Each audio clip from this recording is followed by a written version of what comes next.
My fellow Americans, I'm speaking to you tonight from behind the resolute desk in the Oval Office. In this sacred space, I'm surrounded by portraits of extraordinary American presidents. Thomas Jefferson wrote the immortal words that guide this nation. George Washington, who showed us presidents are not kings. Abraham Lincoln, who implored us to reject malice. Franklin Roosevelt, who inspired us to reject fear.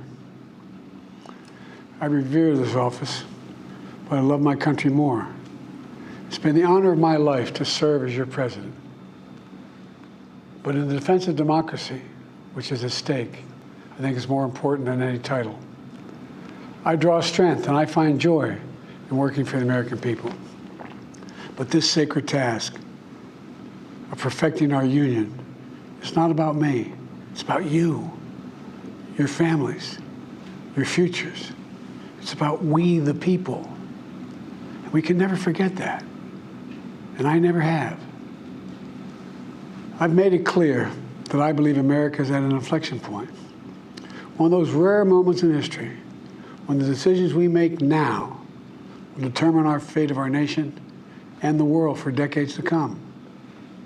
America's going to have to choose between moving forward or backward, between hope and hate, between unity and division. We have to decide, do we still believe in honesty, decency, respect, freedom, justice, and democracy? In this moment, we can see those we disagree with not as enemies, but as fellow Americans. Can we do that? Does character in public life still matter? I believe I know the answer to these questions because I know you, the American people. And I know this: we are a great nation because we are good people. When you elected me to this office, I promised to always level with you, to tell you the truth. And the truth, the sacred cause of this country, is larger than any one of us. And those of us who cherish that cause, cherish it so much, a cause of American democracy itself, must unite to protect it. You know, in recent weeks, it's become clear to me that I need to unite my party in this critical endeavor. I believe my record as president, my leadership in the world, my vision for America's future, all merited a second term. But nothing can come in the way of saving our democracy. That includes personal ambition.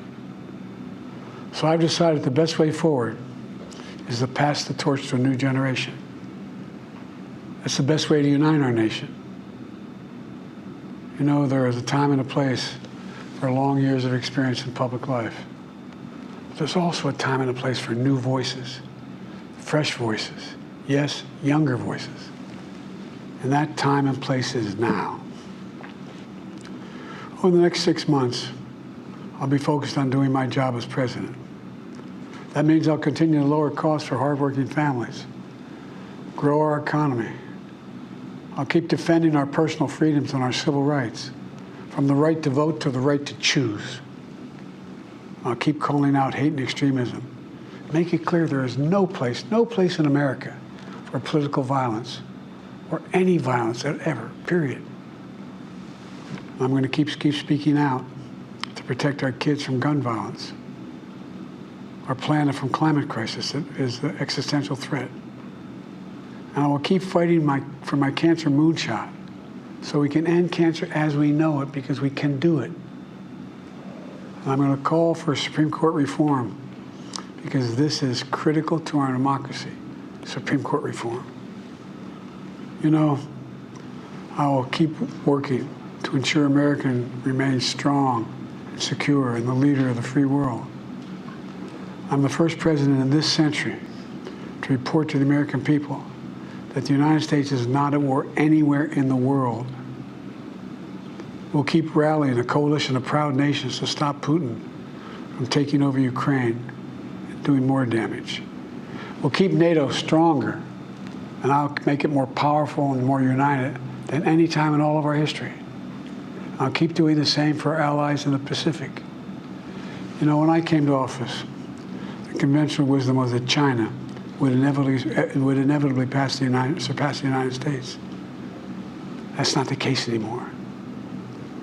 And I'm going to keep working to end the war in Gaza, bring home all the hostages, and bring peace and security to the Middle East and end this war.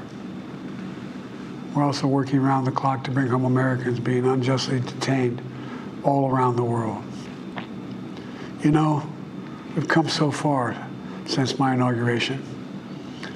On that day, I told you, as I stood in that winter, we stood in a winter of peril and a winter of possibilities. Peril and possibilities. We were in the grip of the worst pandemic in a century. The worst economic crisis since the Great Depression. The worst attack on our democracy since the Civil War. But we came together as Americans, and we got through it. We emerged stronger, more prosperous, and more secure. Today we have the strongest economy in the world, creating nearly 16 million new jobs, a record. Wages are up. Inflation continues to come down. The racial wealth gap is the lowest it's been in 20 years. We're literally rebuilding our entire nation, urban, suburban, rural, and tribal communities. Manufacturing has come back to America. We're leading the world again in chips and science and innovation. We finally beat Big Pharma after all these years to lower the cost of prescription drugs for seniors. And I'm going to keep fighting to make sure we lower the cost for everyone, not just seniors. More people have health care today in America than ever before. And I signed one of the most significant laws helping millions of veterans and their families who are exposed to toxic materials. You know, most significant climate law ever in the history of the world. The first major gun safety law in 30 years. And today, the violent crime rate is at a 50-year low. We're also securing our border. Border crossings are lower today than when the previous administration left office. I've kept my commitment to appoint the first black woman to the Supreme Court of the United States of America. I also kept my commitment to have an administration that looks like America and be a president for all Americans. That's what I've done. I ran for president 4 years ago because I believed and still do that the soul of America was at stake. The very nature of who we are was at stake. And that's still the case. America's an idea stronger than any army, bigger than any ocean, more powerful than any dictator or tyrant. It's the most powerful idea in the history of the world. That idea is that we hold these truths to be self-evident. We're all created equal, endowed by our Creator with certain inalienable rights: life, liberty, pursuit of happiness. We've never fully lived up to it, to this sacred idea, but we've never walked away from it either. And I do not believe the American people will walk away from it now. In just a few months, the American people will choose the course of America's future. I made my choice. I've made my views known. I would like to thank our great Vice President Kamala Harris. She's experienced, she's tough, she's capable. She's been an incredible partner to me and a leader for our country. Now the choice is up to you, the American people. When you make that choice, remember the words of Benjamin Franklin hanging on my wall here in the Oval Office, alongside the busts of Dr. King and Rosa Parks and Cesar Chavez. When Ben Franklin was asked, as he emerged from the convention going on, whether the founders have given America a monarchy or republic, Franklin's response was, a republic, if you can keep it. A republic, if you can keep it. Whether we keep our republic is now in your hands. My fellow Americans, it's been the privilege of my life to serve this nation for over 50 years. Nowhere else on earth could a kid with a stutter, from modest beginnings in Scranton, Pennsylvania, and Claymont, Delaware, one day sit behind the resolute desk in the Oval Office as President of the United States. But here I am. That's what's so special about America. We're a nation of promise and possibilities, of dreamers and doers, of ordinary Americans doing extraordinary things.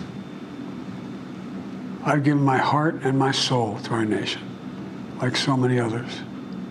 I've been blessed a million times in return with the love and support of the American people.